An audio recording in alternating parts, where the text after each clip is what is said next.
I'd now like to show you an upgrade module called Smart Engraving. If I just click here on upgrade, you can see I have the Smart Engraving module installed.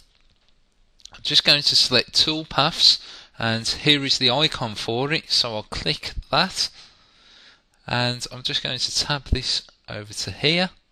I'm going to select a finished depth of 5mm.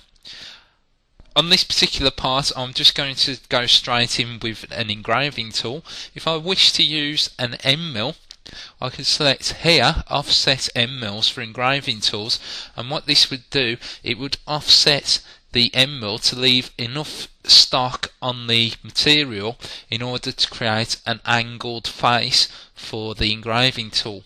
So I'll just turn that off for the moment, and I'm just going to add a 0.4 30-degree conical flat engraving tool. So I'll select that. I'm not going to change any of the default values for the tool, and I'm just going to show you here, do corner sharpening and extend above the start depth.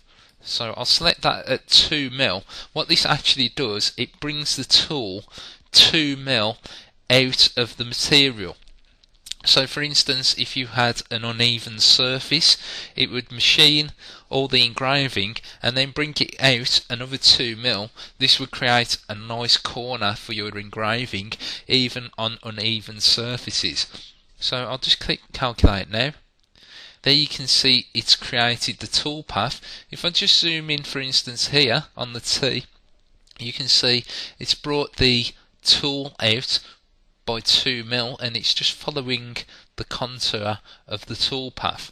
So if I go into 3D view now, and I'll close this dialog box, and I'm just going to simulate this just so you can see that it's created the engraving, and it's going to give a nice sharp corner, especially on uneven surfaces.